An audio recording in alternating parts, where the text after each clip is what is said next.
Every lap counts. Every overtake matters. Whether grabbing the whole shot or clearing a high jump, every move is a chance to rule the desire for a championship crown. And let me share you 3 things. Una, yung katotohanan na mamamatay tayong lahat. Pangalawa, actually ang hinahanap ng tao ay tunay na enkwentro sa isang Diyos ng pagmamahal. Pangatlo, purpose. Hindi mo mahahanap yung 3 bagay na yun sa relihiyon lamang. Matatagpuan mo siya sa relasyon sa Diyos. So, Panginoon, ito po ang manguna sa amin, sa aming gagawin na to. Ito pangalan ni Jesus, ang lahat ay magsabi ng Amen. At the rise of the checkered flag, fans and spectators rejoice as motocross stars prove their worth in the ongoing 2013 Phoenix Motocross Series happened last September 29 at Club Manila East, Taytay, Rizal.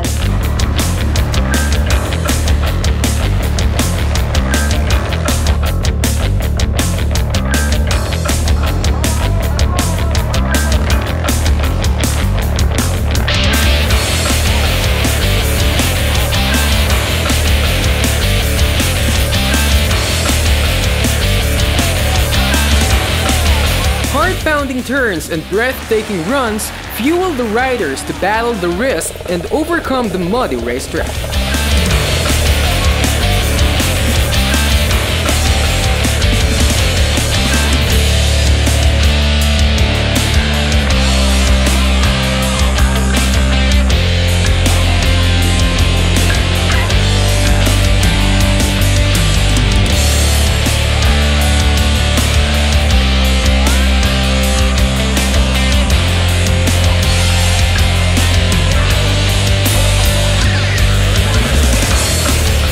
Davaoenyo Bornok Mangosong marked his 2nd win after a quick finish against the 14-time Rider of the Year Glenn Aguilar in the Pro Open category.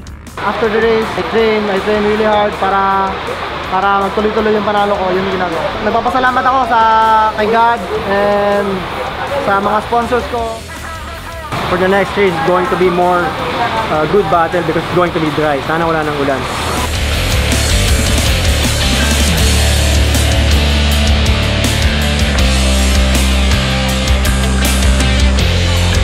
I thank God for the protection He gave me.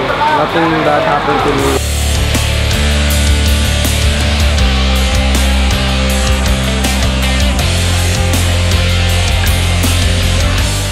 La Union Pride Jacob Orbe thwarted McLean Aguilar in a strong rally at the Pro Lights category.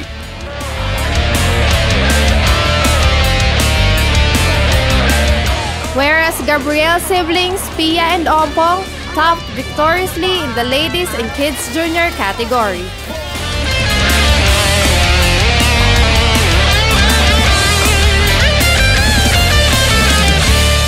Despite the heat of the sun, a rising locals Bryant Villaroman, Juancho Banag, Kurt Brian Herrera, Bienvenido Torres, Neil Lim, John Jason Sanchez, Roman Lorente, and Dexter Bacabak expressed dominancy in their respective categories.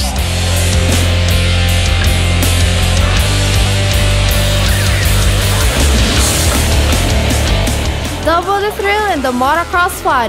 After 2 rounds of motorsport action, the intensity grows as we are soon to name the series overall champion. Get those big bikes ready and witness the best ride of your life only here at Xtreme Adrenaline Sports.